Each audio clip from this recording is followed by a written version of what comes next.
Hi everybody, it is the third episode of the Knitting Life podcast and I am your host, Erin, and I'm coming to you from East Coast Canada. I think last time I did a podcast I ended up cutting off like half my head on the screen, so this time I'm trying on my telephone, so we'll see if it works a bit better. And I have show notes on the back of an envelope, but I have show notes, so I'm ready to bring it. So let's talk about what's on the needles, what's off the needles, what's gone into my stash.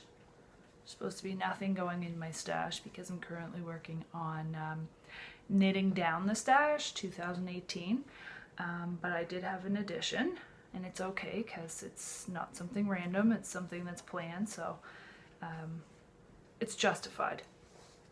And I'll also talk to you a bit about what I'm reading and what I'm watching, but I'm going to try to make this a really faster podcast. Last time I wanted it to be fast as well, but it ended up being like an hour and 10 minutes, so I'm not even sure I have that much to say when sometimes I only have like 2 or 3 projects to talk about, so maybe I just babble a lot and say a lot, so let's try to avoid that. I have 2 things off the needles. First one off the needles is the Smooth Operator socks. Here we go. Smooth Operator socks in the Cozy Knitter Berrylicious. There's 2 of them.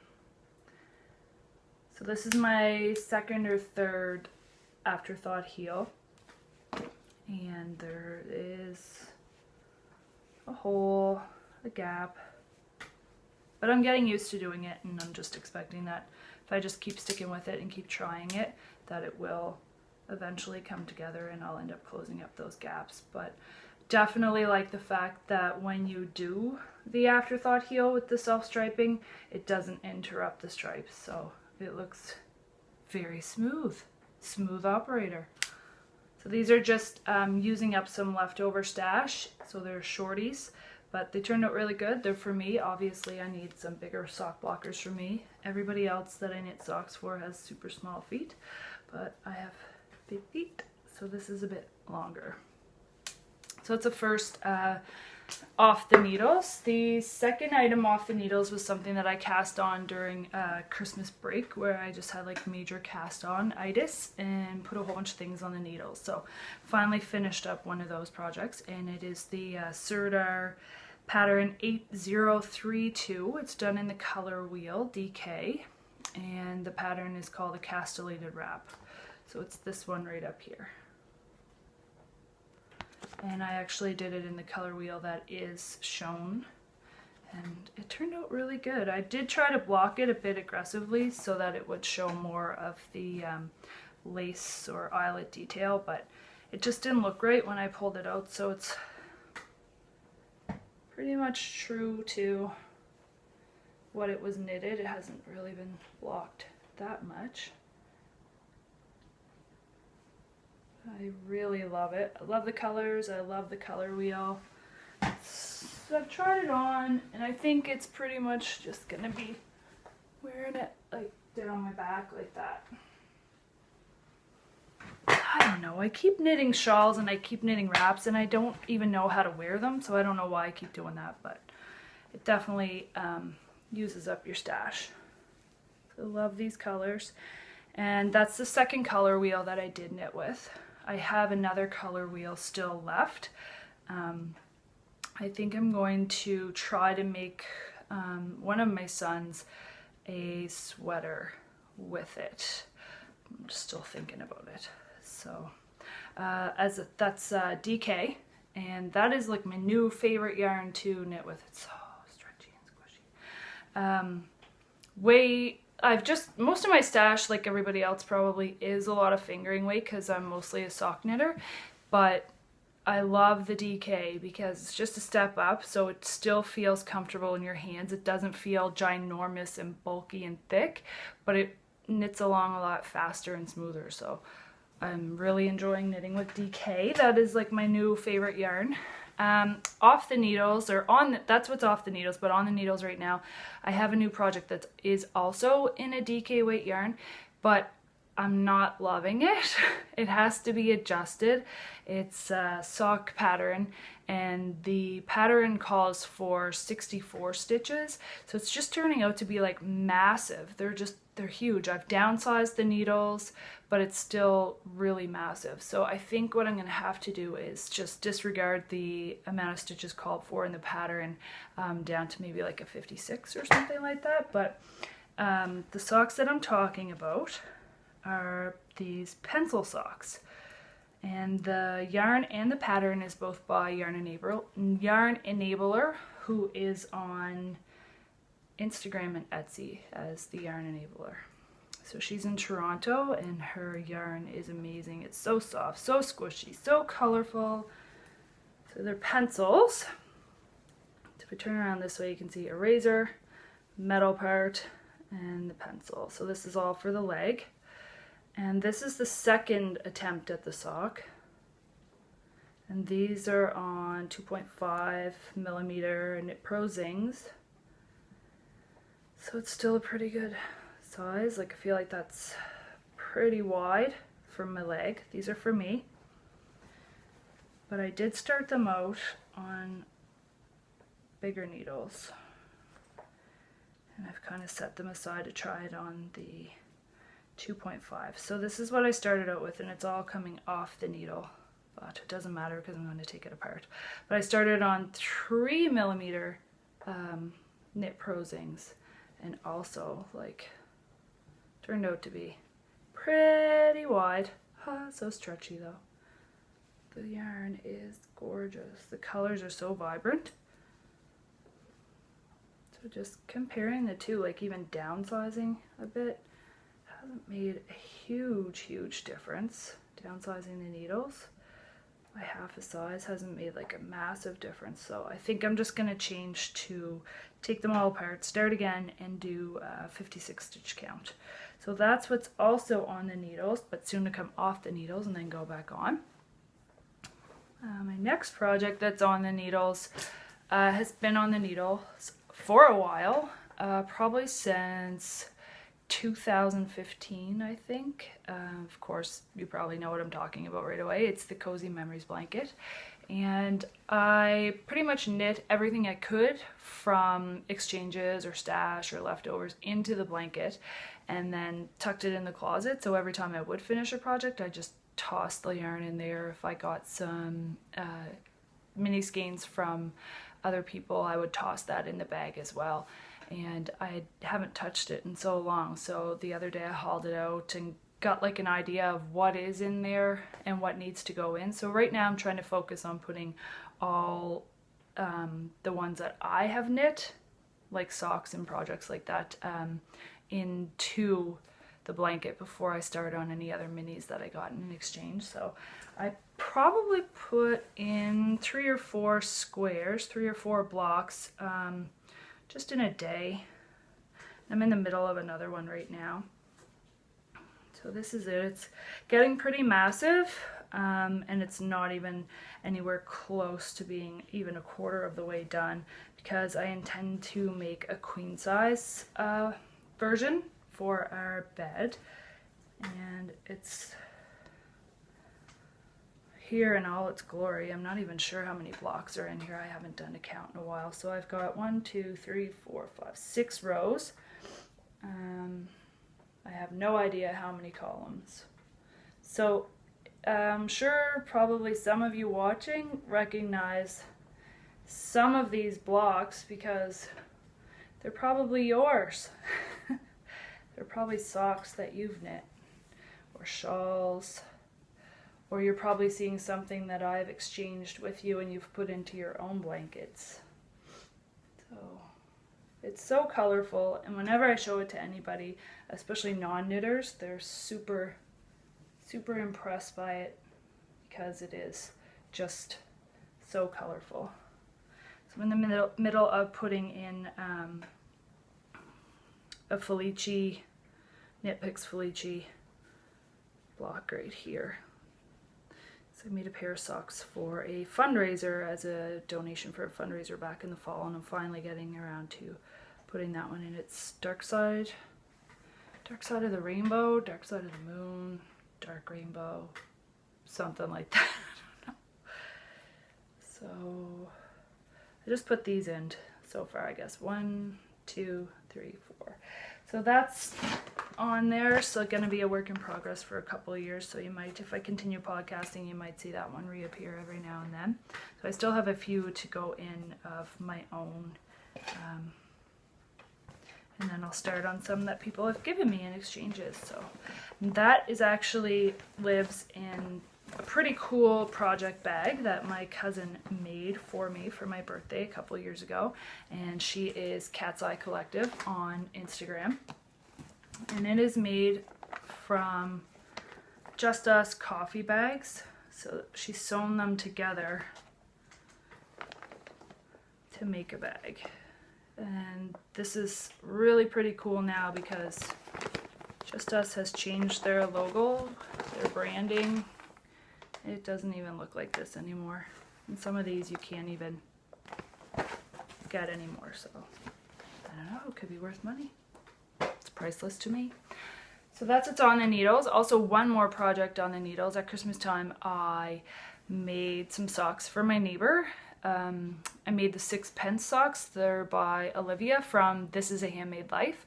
She's on Instagram as This Handmade Life, sorry. She has a few Miss Marple patterns out that she's published, and they're all absolutely gorgeous. But only one of them is a cuff down, so I prefer to do cuff down.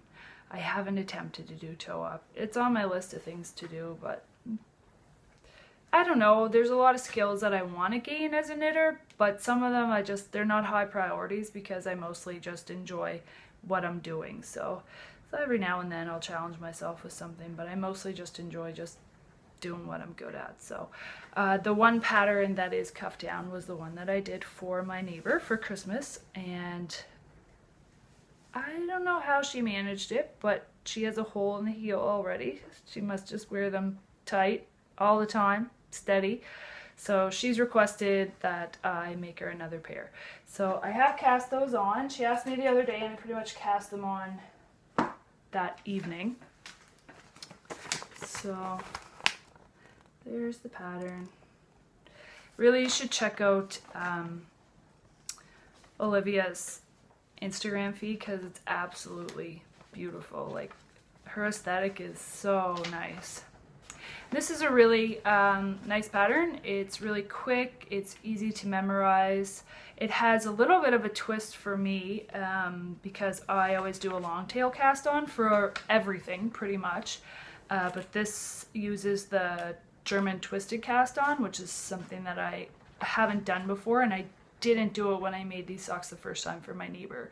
So I did try it this time. I had to go on YouTube and watch a couple different videos, but I finally caught on to it, and it's kind of fun. It's really simple to do, actually, once you can figure out the method of it, the rhythm. It's pretty good. So the 6-pence pattern, and it's based upon the Pocket Fuller Eye book featuring Miss Marple, Agatha Christie's famous character, and I want to be Miss Marple.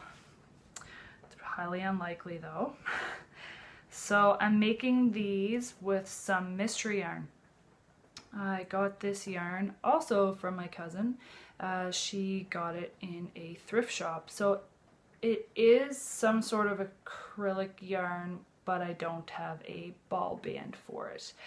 And kind of like a camouflage color, and it almost seems like a microfiber. It has like a little bit of fuzz on it, but it doesn't come off. It's really smushy. It's pretty muted colors. I've had it in there for a while. I kind of want to use it up. I don't want to get rid of it.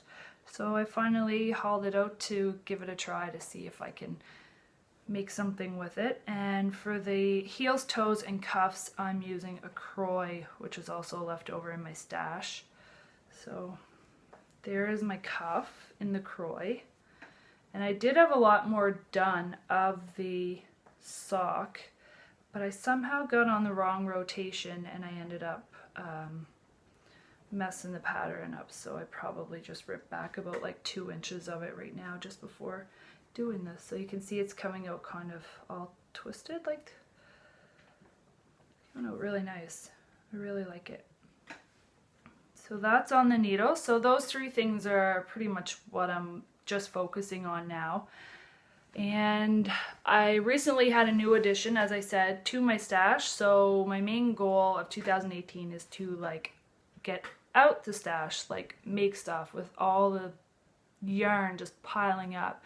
But I've just added to my stash and completely in love with this yarn and with this pattern, but completely intimidated as well. So I know that if you've watched me before, you probably heard me mention my friend Angela, who is Rainbow Ange on Instagram and who has her own bricks and mortar yarn shop in Wales, Yarn and Yarns. And she does do worldwide shipping, so whenever I see something that she's flashing on Instagram in her shop, I immediately check it out, and I fell in love with a cardigan, and I had to have the pattern and the yarn, and she did send it my way. I made a purchase from her store and she sent it. So it's a West Yorkshire Spinners pattern, and so is the yarn, and it's gorgeous. So this is Wensleydale yarn, and it's called Gems, the colorway. So they have a few different colors in that. I guess it's not Gems isn't the colorway, but Gems is the is that series of yarn, and they have a few different colors within it. So I have the 2 that are featured. I am making the pattern just as it is shown here, but there are other color options. So this is Granite.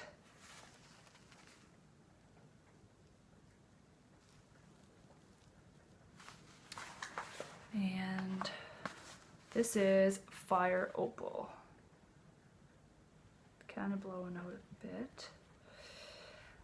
I was super excited to cast this on. I couldn't wait. I got it in the mail and I smushed the hell out of it, and I touched it and mired it and held it and read the pattern and looked at the pattern, and then I got totally intimidated by the pattern and I still haven't cast it on.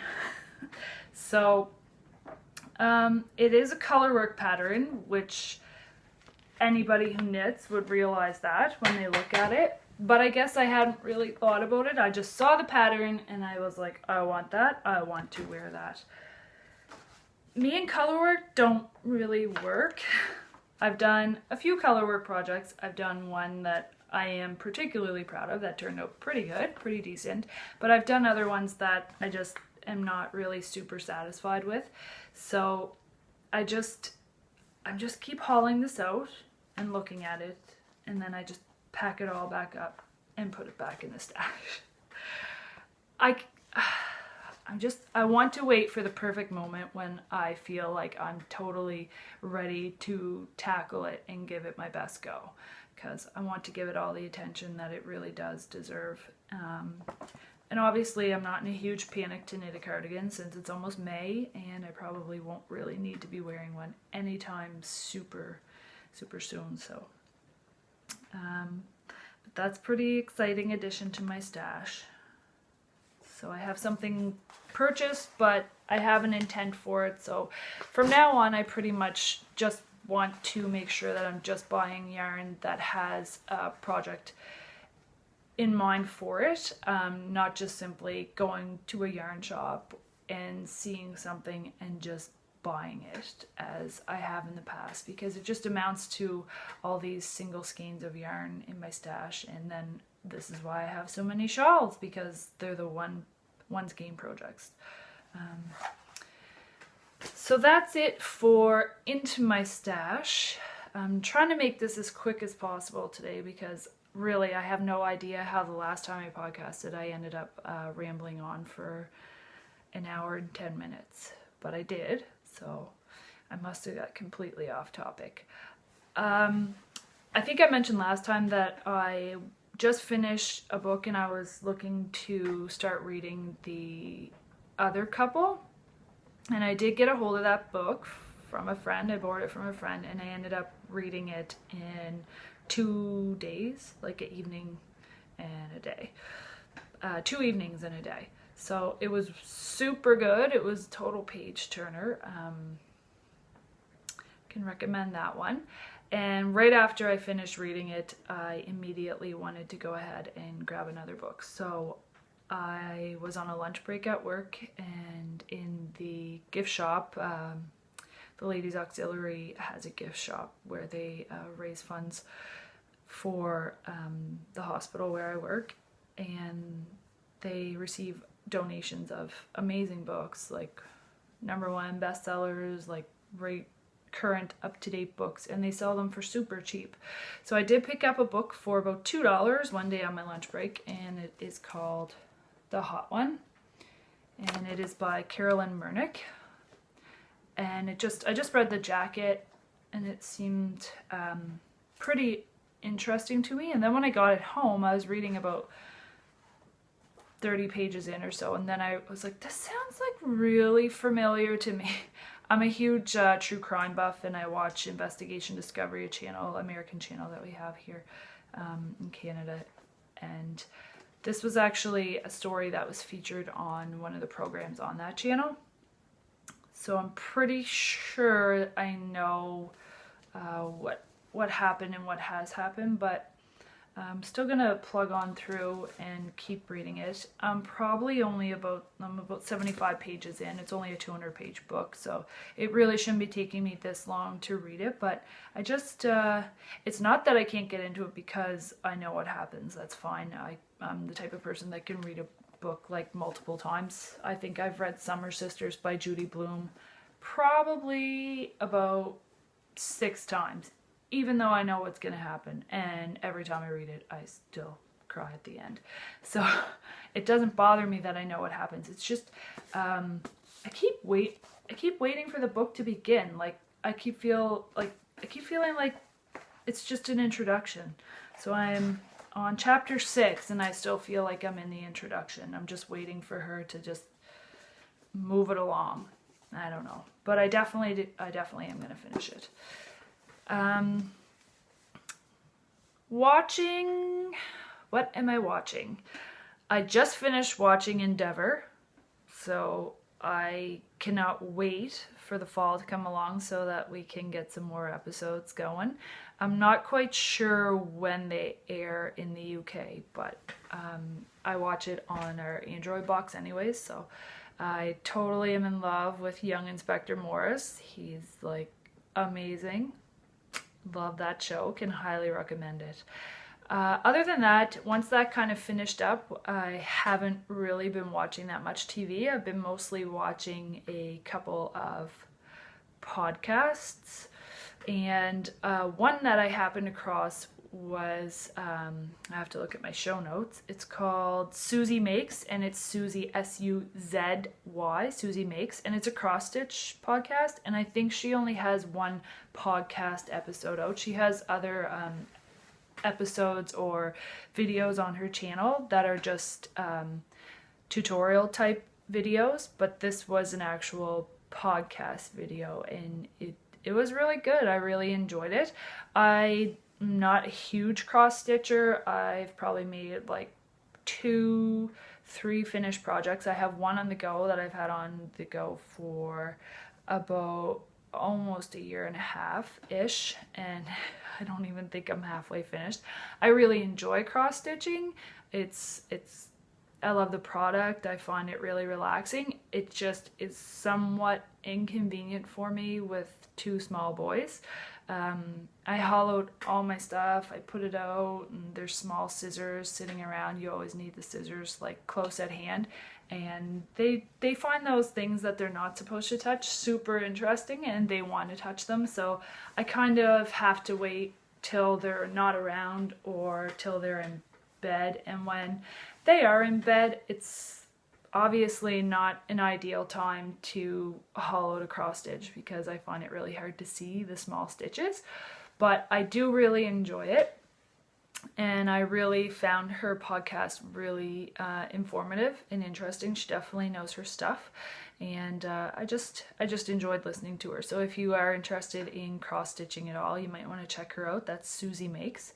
And just the other day, I happened across another knitting podcast, came up in my news feed, so I've been kind of following that one, and it's called A Lovely Yarn, and the host is Amber, and I think she is in Pennsylvania.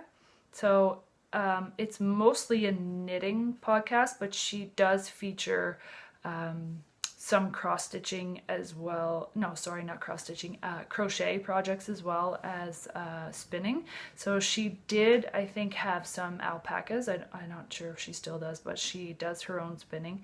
And she and her husband and her children are homesteaders, I guess. She homeschools, so she does talk a bit about some of their homesteading, and I think she also has a homesteading channel or blog, possibly both, with her husband. So I am probably going to give those a little check out as well sometime soon. I'm just kind of making my way through the episodes that she does have up right now. So I think she's got about 5 or 6 episodes, and I think I'm on episode 4. I think I just started episode 4, but yeah, I just find her really interesting to listen to and to get her perspective on knitting. I know there's a ton of knitting podcasts out there, and even when I was going to start doing this one, I thought, well, you know, like what's different? Like, what do I have to offer? And really not much. Like, not much is that different from anybody else. Everybody else's podcast is probably the same as everybody else's podcast, but some people enjoy watching some podcasts and some people don't. So I don't know what it is. I can't explain it. Sometimes I turn one on and it might be one that's super popular, has tons of subscribers, but I just don't enjoy it. So it's hard to say what speaks to another person, but that's why you have to just give it a try if it's something that you are interested in, and not worry about if you have something worthwhile to contribute, because I've got 11 subscribers, so obviously 11 people enjoy watching me. And I know I said that I was going to be super quick, but I did not anticipate being this quick with my podcast today, but I just I wanted to make sure that it was kind of fast, because the boys are at preschool today, and I'm home, and there's always a ton of stuff to do, and I want to just get it done while they're out. So I hope everybody has a good day and get some knitting time in, some time to themselves, some coffee or tea time, and I hope sparks come off your needles, or smoke, depending on what kind of needles you're using. So until next time, happy knitting!